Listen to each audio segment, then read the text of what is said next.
Hey, welcome to Film Fanatics. My name is Dan. My name is Justin. And I'm Joe. This week's big release is the ensemble comedy Office Christmas Party, and then we look at 3 Golden Globe nominees. You've got Nocturnal Animals, Miss Sloane, and Captain Fantastic. So first up is Office Christmas Party, and this boasts an all-star comedy cast including Jason Bateman, T.J. Miller, Jennifer Aniston, Olivia Munn, and Kate McKinnon. The film involves a brother and sister, Miller and Aniston, at odds over what to do with their deceased daddy's corporation. Miller is the screw-up manager of the branch, and Aniston the CEO of the whole organization. Of course. She threatens to close the branch unless they can land a big client, played by Courtney B. Vance, by the close of business. So they invite him to their Christmas party behind Aniston's back to make it work. Now, this movie is about what I expected it to be. If it works at all, it's because of the insanely talented cast giving their all here, especially the usually dramatic Vance going kind of crazy, which I really enjoyed. But the biggest folly of the movie, other than that the jokes are only about 60-40 in favor of the funny, is that it never made me want to go to there. They have this great Christmas party, and I'm just like, okay. I mean, I feel like it's a movie... crazy. Yeah, like a movie like this, I feel like I should want to... Be in the party? Be on stage, doing the, let me clear my throat, or, taking the cocaine by the, the printer. Hygienic. I never really, I never really felt like I wanted to be at that party. It's not a real friendly environment. No, it's just kind of angry and violent. Yeah, I mean, just a wee bit. People were sort of upset about maybe losing their jobs, but then, the one girl, tweets everybody she knows, and so it becomes like a whole thing. Mm-hmm. And I don't know, that's not my kind of scene, I guess. Yeah, it'd be a little annoying. It seemed like a little nerve-wracking to me, but many of the character arcs are unwarranted as well. But I can't deny that the cast does have a great chemistry. We've seen Aniston and Bateman working together in a number of other films. And in terms of R-rated holiday fare, it is better than Bad Santa 2. Yeah. If a tad more cliche, I guess, maybe than that film. But, it was okay. It's about what I expected. Justin? Okay, let's get this going. So, this falls very much, for me anyways, into this is more fun than it should be camp. But that also raises the question, is it actually a good movie? Not quite. But that's not necessarily the big thing to worry about. Really, the question that we want to answer with just about any comedy is it funny? And I would say Dan's pretty much... About 60-40, right? Yeah, 60-40 I think is a fair statistic. Really what makes this movie work is there's a really solid chemistry with the cast. And honestly, even though most of the arcs are unwarranted, I was legitimately curious about some of them. Like, okay, how's this going to play out? Quite a bit of it is predictable, and their outlook on social media is appallingly inaccurate, but... If we're going to throw logic at every single comedy, we're going to be here well into the night. But really what pulls this one down for me is simply the fact that T.J. Miller is not a leading man. Oh. I'm sorry. He started out as a sidekick. He knows how to play the sidekick. He is not a leading man. And don't get me wrong, he does get a few good jokes in there, here and there, but he doesn't have the charisma to carry the movie forward like he needs to. And I think that really does hurt the film when they try to really put him in the spotlight. Granted, a lot of that is justified with sort of Bateman playing the straight man role in the whole scenario, but it really is noticeable that he's pretty much the weakest link of the bunch for me. Okay. Joe? Well, I can't really add too much more that you guys haven't said. I think that in terms of the plot of this movie, it's pretty basic, like as far as comedy setups go, but the laughs are there. You kind of see the established hijinks, and there's definitely some funny things, but it's a little chaotic and sporadic, like they just kind of throw everything out there, be crazy, so you're going to have some success with that no matter what. But really what holds it together, though, I think, is just in general the talent. I mean, Aniston's good, Bateman's good as a straight man, Justin, you're right, but I think he's really best at that. Everything that cold sharpness. It's got that everyman zone. appeal. The thing is, though, T.G. Miller as the leading man, I do agree he's not exactly the best for that, but on another layer, I guess I'm not as familiar with him because I personally don't think he's that funny. I find his style to be a little grating. Okay. Honestly, I'm not a huge T.J. Miller guy. It's a specific style for sure. Like I know Certainly. some people really like him, and it's not quite for me. So maybe that was a bit of a detraction for some of it. But even so, I still think he got some laughs. Yeah. So well, and I think the character is designed to be sort of schlubby isn't really the right word, but Kind of a the more slacker. more slacker-ish. Yeah. I would say he's probably not the leading man of the family. No. Aniston is. But of the Certainly. Of the film, yes. Yeah. But as his character is not really meant to Be a leader? shine per se. Uh-huh. I mean, whatever. I kind of like T.J. Miller, so maybe I'm out of this conversation. But, All right. I thought he was fine, but I agree. I mean, he doesn't get a lot of laughs. I would say, Aniston, of course. Yeah. Definitely. Bateman, obviously. Absolutely. I think Courtney B. Vance really. Seeing him step out of that general role and then be in it's not jarring at all. He's very dramatic. Typically, the last thing we saw him in was as the Johnny Cochran role in the OJ miniseries. I mean, very, very straight. And here he's just letting it loose. And I've never seen that before from him. So It's new. I thought that was cool. All right, well, I thought it was all right. It's B-.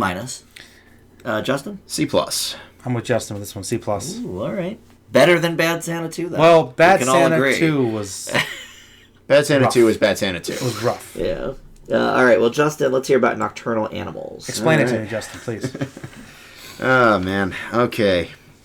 Amy Adams plays Susan Morrow, an owner of an art gallery who receives a manuscript of a novel written by her ex-husband, played by Jake Gyllenhaal.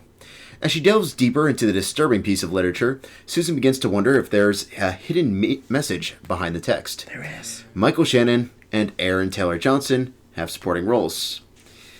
And many other greats. Many other people oh, are among others. Many. Wow. Anyways. some unmentionables. Okay. There's pretty much literally nothing else in 2016 that's quite like this. Straight out the gate with one of the oddest introductory credit sequences of the year. Mm-hmm. It has to be seen, and it can't be unseen. I don't know if it has to be seen, but It has to be seen to be I believed. cannot explain it, but anyways. It's definitely you can explain it. No. Anywho. Naked, fat, old women. That's sort of gyrating. That's. Now no one likes to see I it. think that explains it. I mean, But I think what really helps this come together is director Tom Ford, who did a Single Man movie that everyone typically says is a good one. I have unfortunately not seen. it was all right. Ooh. Really? Interesting. Yeah, I didn't really like it. Actually. I've never seen it was before. Okay. Yeah. Okay. Curious, but I digress. I think he does a really good job of trying to make sure that every shot has a purpose. Sometimes I think it borders a little bit on art is holier than thou, but when it works, it's almost Kubrick-like in a strange way. And I think it helps when it's sort of moving on a slower scale for the later scenes. Adams does a good job. I wouldn't say it's necessarily on par with Arrival. That's definitely her standout performance of the year. Though I think what kind of bugged me about this is the presentation of the material is a little bit scattershot. Like, not a whole lot happens in the present. A lot of it happens with her delving into the novel, which may or may not be based on true events, may or may not be a metaphor. Mm-hmm. And there are long intervals in between where you're sort of wondering, like, what's all going on? You have to sort of remind yourself, ultimately culminating in an ending that I think will be incredibly polarizing. But overall, I think it was an interesting experience. I think for the right crowd, it's worth a look. For others, I'd say stay away. It's definitely one of the more cerebral films of this year, which I can appreciate, which is for a year that's been pretty much defined by lowering the bar. Ooh. Joe? Well, I think you're right. It's definitely for the Manduke crowd.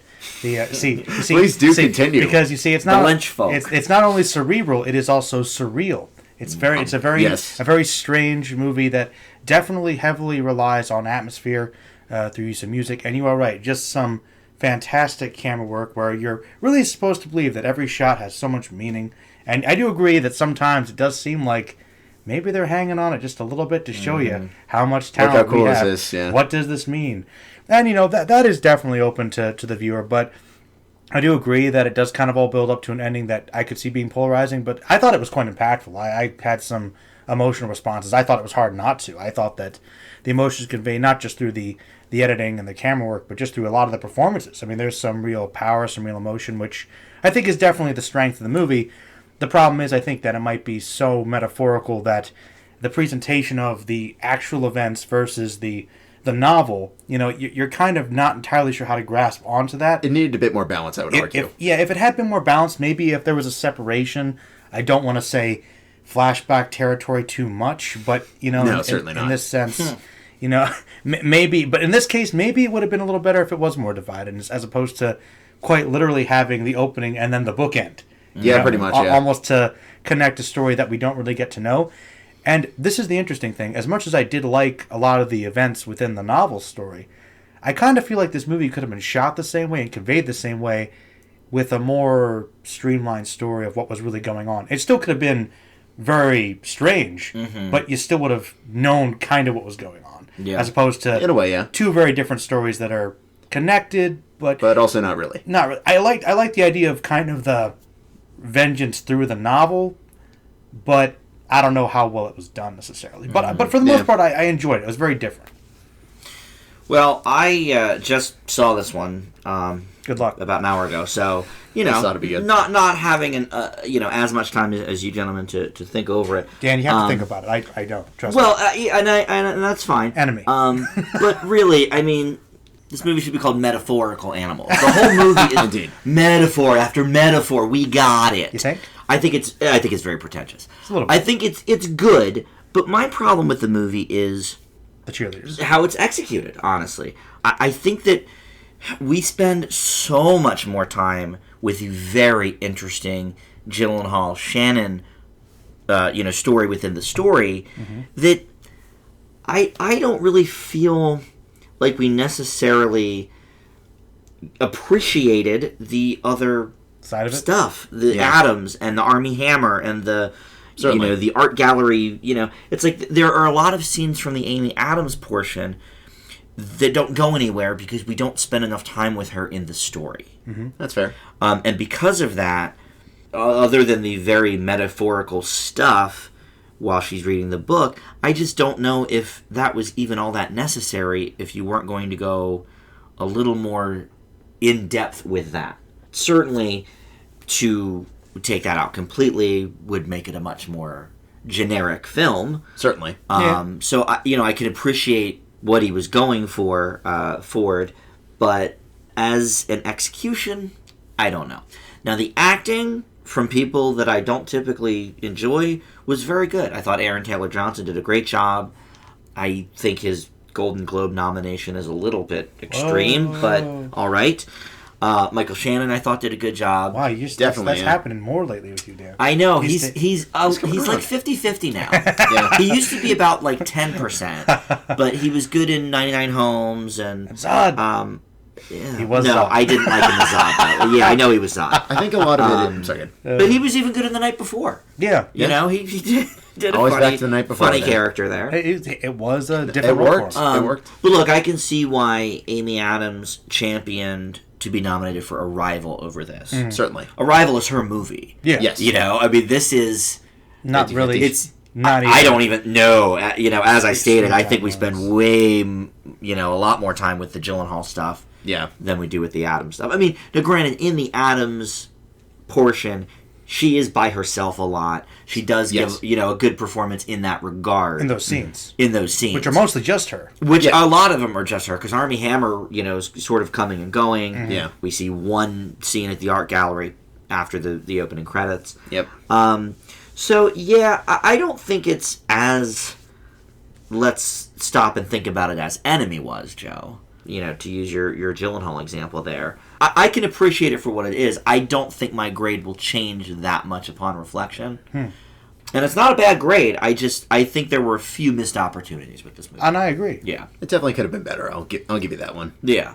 And for the Globes, not only was Johnson nominated, but you had Ford nominated himself for directing and for also the screenplay. So I think those are some interesting ones. I think the directing for sure. Yeah. I can see that. I think it's very nuanced and very interesting. The whole movie is definitely very ambitious. Oh, Agreed. yeah. Absolutely. Yeah. And Justin's right. I mean, like Arrival and certain other movies we talked about in 2016, a scant few, there's nothing else really like this going on this year. It's very separate from the pack. Yeah. So, in that regard, I think it succeeded. In others, maybe not so much. Gotcha. Oh, yeah. So I give Nocturnal Animals a B+. Got to give credit where credit's due, but Swiss Army Man will probably still stand as most original film in 2016. This one gets a B+. A-. Okay. Alrighty. Well, Joe, let's stick with you and talk about Miss Sloane. Well, let's see, Miss Sloane. I'm going off the cuff with this one. I see. But the truth is, that's okay, because after you watch this movie, you might still be wondering what happened. But Do continue. Well, essentially, Jessica Chastain plays Miss Sloane, and she is a well-known, cold-hearted, brutal lobbyist, and she's on hire for different people, and it turns out she's approached by the gun lobby, but it turns out she doesn't agree with their position, so she decides to work for a firm to work against it to get this bill passed, and she gets deeper and deeper, kind of muscling together her team, and getting so far as to push her personal life even farther out, because she basically has none, because she's devoted her entire life to a career, and even sabotages herself, and eventually gets herself in front of a congressional hearing for bribery and other things. So many interesting actors. Many Yep. interesting actors. You've got Lithgow. Mark Strong. Yep. You've got the guy from Law and Order. What's his name? Waterston. Waterston. The guy from the Bad Christmas movie. Bell. we Bell's reviewed. in here. Dido Bell's in here. Dido Bell. Who else is here? There are a bunch of people. Jake Lacey plays the prostitute. Yeah. We've seen him in many, many great films. The Yes, great. that delightful Christmas Yeah. movie. Yeah. Well, we've seen him in other terrible movies. He was an escort, Yes. man. He was an escort. Sorry, escort. Technical term. But in any case, the reason why I made that remark about the plot is because it does feel like it has the atmosphere of Washington, D.C. and the backstabbing and the political atmosphere right, but there's so much going on. You're not even entirely sure what exactly the positions are and who is against who and why. You get a general idea, but things are so glossed over, even though they're all interesting, because the main focus is on the Chastain character of Miss Sloane and kind of going into her psyche and seeing what's beyond this facade of this vicious person who just wants to win. And I will say that hands down, besides getting the atmosphere right from the supporting actors, I mean, this is Chastain's movie. She's just she's Hands down. so fantastic. I will confess, I wasn't completely engaged with all the conversations. It was vaguely interesting. I really feel like this movie is taking the two extremes of political drama. You've got West Wing, which is kind of liberal idealism, and you've got House of Cards, which is just vicious. And really, if you combine those two elements, it's kind of the universe of Miss Sloane. That is one crazy cocktail, but go on. Well, you get, I guess, Not really. a more real political shows. but it's a very realistic Not a bad thing, though. version of politics, I think, and just the whole lobbying thing. And I think that, on one hand, it's focusing on the concept of lobbying and what it is, which is interesting, but you still don't get exactly a sense of that because it's focusing on her character and doing a character study, which is good. I think we get a pretty good sense of who she is, but maybe not so much from the writing, because I feel like they definitely could have gone deeper, but Chastain brings so much nuance to the character, and you kind of see where they're going with it. She plays that professionalism, that toughness, but then you see the sensitivity, the complications, that she is a person, and there is definitely a good arc for her. And to the end, does it lead to something that's a little high and mighty and cliche? Maybe, but the speech at the end still definitely has some gravitas, especially in our current political climate. So, I have to say I mostly really enjoyed this one. I'm curious to see what you guys thought about it. Okay. Though, good luck telling me if you understand the political Well, stuff. I think you might be a little higher on it than me, but, I found that this movie was basically three things. Okay. Go on. Interesting character. True. Yeah, Fantastic performance. Definitely. absolutely. Messy execution. Very messy. Yes. I think there's too many orchestral swelling monologues Oh. towards, the beginning and the middle. The one at the end, appropriate. But I think we get some along the way that we're just like, all right, you don't have to... What is There's right? a time and a Yeah. place. Washington. The subplot about Sloane's private life, I think falls flat. It had some interesting elements. They tried to It tie it had a back, but it didn't couple, quite. it had a gel. couple of interesting elements. They brought it back. I do, but I do agree they didn't go deeper, and I mentioned that. But I do like the way they kind of wrapped up that little thing. It was okay. It was interesting. Yeah. It was But- okay. But once again, no but follow-up. unneeded. Pretty much. Yeah, You could have maybe. lifted that entire thing out of the movie and not really Lost Mark? gotten a less perspective on her. But through everything, I think it tackles a hot button issue with some finesse, and honestly gives us one of the year's absolute best characters. I loved this character of Miss Sloane. Yeah. She reminds me sort of a Brockovich in certain instances, and Chastain just kills it. Do I understand all the political stuff, Joe? No. Madeline Elizabeth Sloane, though, you did understand. But I'll be honest. Yeah, Madeline Elizabeth Sloane, I sure did. But look, I'll be honest. I watch House of Cards. I don't always understand what's going on in there either. But I have a better understanding, though, because Underwood kind of tells you generally how it Yes, well, he breaks the fourth wall. A lot. Whereas Chastain, not so tells much. you how it is. Yeah, I don't know. I just sort of wish that the script knew how to deal with this great character as much as Chastain knew how to deal with her. Definitely. Because I think she really, took the ball and ran with it. And I do like I didn't really... You're right about the House of Cards stuff. I didn't quite pick up on that. But the West Wing stuff, I picked up on because there's a lot of walking and talking in this movie. Absolutely. So, very Sorkin-esque. But, yeah, I don't know. I mean, I like the way they dealt with the gun issue deal. And I do like the way that it feels very steeped in, reality. real political instances, even though these are not, real characters they're portraying. I could believe they were. I could have believed it too. No. Yeah. Well, I get the luxury of trying to find something that I can say that you two haven't said already. Chastain's great. Justin think I wouldn't go so hard. He's like, no. Yeah. You committed to it. I give you props for that. Because Chastain was there. Indeed. Well, I always commit to Chastain. Hey. I had to make the joke while I was seeing it. She can chastise me any day. Wow. I do not know how to respond to that, so I'm just going to get right into it. So this one's much like in the same vein as Southpaw, Flight, and numerous other movies that come out yearly. Crash and burn. We have great performance, middling movie. Okay. So, while it is way, way, way, way, way too long, I do have to give it points for being paced fairly well. I never really felt bored with it. Did I necessarily have an idea of what was going on? Yes and no. I didn't. I had Vaguely.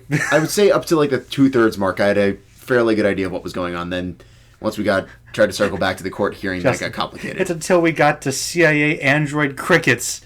What is happening? Yeah, that was good. That was loopy and a whole different story. But I digress. What? But I mean, I can't deny the fact that Chastain really shows just how talented she is as an actress. I suspect just because the box office take isn't what it is, it's a performance that'll probably go unnoticed, which is a pity. Yeah, I mean, she got her Globe nod, but I agree. It was kind of a bomb at the box office. I don't think she'll get an Academy nomination. Yeah, but she which needs is a definite pity thus far. be acknowledged for it. She's been acknowledged before for other movies, though, so that's fine. Yeah. Chastain typically gets a lot of love from the Academy, so not a bad thing. But where does it fall flat? Aside from the pacing that I mentioned, I think also it handles the topic in a fairly one-sided way. I think what it was trying to do was address the gray area and instead focused on Sloane, who definitely is one gigantic gray area of a human being. Yeah. Complicated in that way, and I respect that immensely, particularly because Chastain plays it so well. Mm-hmm. But when everyone else isn't able to keep up with her, it really does show. Who's the closest, do you think? Gugu Mbatha-Raw, probably. Though Mark Strong is probably a close second. I think he did a pretty good job. I'd say Strong. Doesn't do a bad job by any means. A strong performance. And alongside that, we have, hot button issue. And I agree, very topical, very important. Miss Sloane's side, good. Opposing side, evil. And yeah. And I feel like that was... If you're gonna play this is more than just simply a hot button issue that has good and bad to both sides, commit to that. Don't just simply demonize the other side just simply because you can. No, demon. Yes. Which people that have guns are evil. Yes. Apparently. How many Tech 9s do you have? Well, I have an extra 2 to angered liberals. Basically. Okay then. I guess they did kind of try to switch that around with a certain twist that occurs later involving some gunfights. I thought that was handled pretty well. That was pretty interesting. I thought that pushed it a little more complicated into a gray area. But then again, they don't really do much with that one. Yeah, and then they go back to opposing side still evil, but and they just have one guy on their side, the exception that proves the rule. Yeah, pretty much. Yeah. Here's the nice good Samaritan that just happened to have a gun. But I want to ask you though, Justin, you and Dan, how did you guys feel about the ending? Because I kind of liked the ending that occurs first with the lawyer, and then they kind of show it afterwards, and then there's a still shot. Just irritated me. Why was that there? I don't. Wait, what's the very end of the movie? Because we know after the great after the speech. After the great speech, Yeah. there's kind of what happens to her, and we kind of know what's going to happen. Oh, And then, yeah. then they actually show us what we already knew Yes. was going to happen anyway. Yeah. And I don't understand. I thought it was a little. Well, the reason I can't really say the reason I liked it without giving spoilers, but I think if not for showing that, I think maybe some audience members might have been confused about the fate of the character. But the lawyer said what was going to happen. I mean, here's how True. It's okay. This Here's good. how I justify Yeah, it, Joe. true. We did something. I mean, throughout the movie, you mentioned the arc, and the arc is important. Yeah. And we learned pretty much straight out the gate, Sloane is win, win, win by any means necessary. Mm-hmm. The extended aspect of the ending, without giving spoilers, shows that it's much more complicated than that. And I think it's not perfect, but it justifies that arc, I think. No, I think that the ending conversation Yes. definitely justifies the arc. I agree. It's the teeny little bit afterwards. Okay, that part that irritated that part me. I can agree with. That's yeah. the part. The actual ending I Okay. like. The 3-second ending Right. afterwards is like Why is this here? unnecessary. Okay. Unnecessary. I think because a certain character literally says what the ending is going to be. Yeah. And he's pretty confident, and he wasn't before, so you have to trust him. But yeah. By the way, the little dialogue between her and him was pretty good too. Definitely. Yeah. I thought that, so. that showed how her character changed a little bit. Yeah. So yeah, I thought it was a pretty decent ending for the most part. Yeah. Yeah. The arc was handled pretty well. The thing that was handled easily the best in the movie, mostly because of her, I guess. Well, everything she does is great. All right, well, I give Miss Sloane a B. C+. B+. Ooh, Okay. I like that one. I did. And finally, we have Captain Fantastic. And in this movie, Viggo Mortensen plays Ben Cash, a man of the Washington State Wilderness who has raised his six children there, and after 10 years is currently still doing so when their institutionalized mother commits suicide. The family is then forced to leave their isolation for the funeral and journey into a world that begs some of the children to question their upbringing and as well Ben's parenting skills. Frank Langella, Kathryn Hahn, and Steve Zahn all have small supporting roles. Unlike any other comedy of this year, Captain Fantastic asked the audience a lot of tough questions about things like child rearing, societal norms, and how we choose to live, and brilliantly kind of provides no answers. It doesn't really take sides. It sort of, you could look at it from one way or the other, but if you kind of look at it head on, it sort of asks, is Ben a bad father for isolating his children, or is his method of education better than our public schools? Now, you guys are much more familiar with Mortensen than I am. I've seen very little of his work, but man, this is a raw performance. Absolutely. I loved it. The performances from the kids are great as well, most of which I don't know. The main redhead kid we've seen pop up in a couple of things, but other than that, virtual no names to me. The soundtrack is note perfect, growing at the right times, beautifully silent at others, letting the mood speak for itself. I'm very glad that the Globes are noticing this one in small part. Hopefully the Academy can follow suit. If nothing else for Mortensen's performance, this was just, pun intended, I suppose. This is fantastic. Justin? Well, in a movie where, at one point about a third of the way in, a holiday called Noam Chomsky Day is being celebrated, you would think this would be an instant entry into the very quirky because indie camp. It is, but it also isn't. Now, granted, there's a lot of quirky moments in this movie, and there are moments also that are bordering on Wes Anderson-y. But I think what really comes to the benefit of this is Mortensen completely going all in on the character. I think even when the movie has tonal shifts that don't entirely work, particularly when it starts posing those questions, sometimes comedically, sometimes in a far more serious light, I agree with you, it doesn't necessarily give a straightforward answer, even though I would argue near the end it tries to lean one way significantly more than the other, which led to a big problem is the fact that this movie ends about 4 times. I didn't have an issue with it this time. I'd say Sometimes I do. Yeah, I'd say the first ending tries to lean one way. The other ending decides there was one thread they didn't entirely wrap up, so they need to address that and end another way. And then the ending that they go on is just odd, to put it politely. It's not bad per se, it's just I don't really understand what they were trying to go for with it. And like I said, the whole family as a whole has very good chemistry. They play off each other really well, and it adds to both the humor and the heart of the film. I think there's way too little of Langella as well. I think they wanted to make him more complicated, and ended up getting more or less straight up villain out of him. He really doesn't get enough screen time to show that other side. Yeah, and it's a pity because I really did enjoy that question, but I don't think they went far enough with it. I think Captain Fantastic is a good movie, but it's not quite as hard hitting as it wants or needs to be. All right, Joe. Well, one of the disadvantages of going last is you really don't have much to add on. No, I'm glad you guys actually encouraged me to see this one. I hadn't heard anything about it, and I didn't know anything going in. I just knew it was about Vigo. That's pretty much it. Well, it is. But yeah, no, he's a talented actor, even beyond Lord of the Rings. I mean, I think he's picking interesting movies. Yeah, that's about the only thing I've really seen him in. As most people. Yeah. But, after that, you can kind of pick your projects, and he picked an interesting one here. And you guys are right. I kind of like how it takes the road trip concept and really kind of uses that not just for coming-of-age issues, but also for societal discussion. And I think there are some really interesting socio-political questions that are asked. And you're right, it doesn't really provide any easy answers, which kind of makes it challenge the audience. And maybe you don't necessarily have to come up with answers, but at least it gets you thinking about these things. But if nothing else. But what really holds it together is the fun, and also some of the serious ways it's presented, and just these great performances and the chemistry. And even though it's kind of this bizarre situation, these characters are brought to life through these actors, and this writing seems so real that even though it's quirky, it still seems human and kind of believable. Like, I really can see this being something that could very well happen, and I'm sure it does.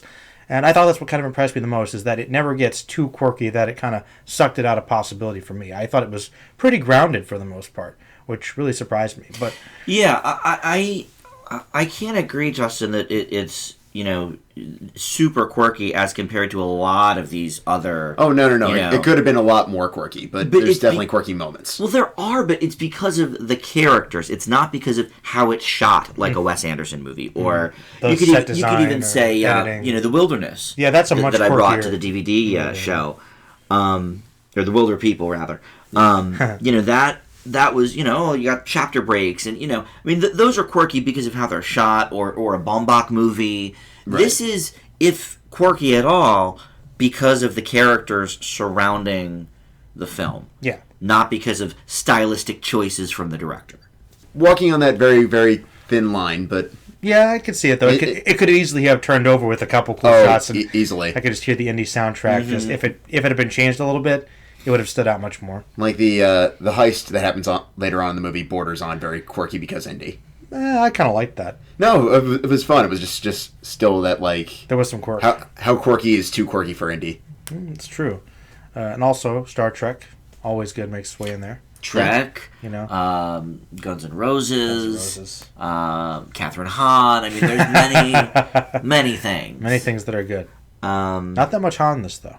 No, really just 2 scenes, I guess. Yeah, pretty much, yeah.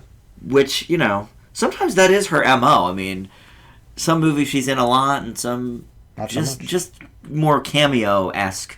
That's how she, cranks out 10 movies a year. Mm-hmm. But, yeah, all right. Well, for me, this was really, truly one of the best of the year. A+. Justin? B. A-. Okay. So, yes, that will do it for this week. So, yeah, check us out on the Facebook group, Film Fanatics with an exclamation point. You can, of course, subscribe to our channel here on YouTube, and as well the Twitter feed at Film Fanatics Pod, and Joe's Twitter as well at Merlin Reviews. So thanks for listening, and we'll see you back here next time.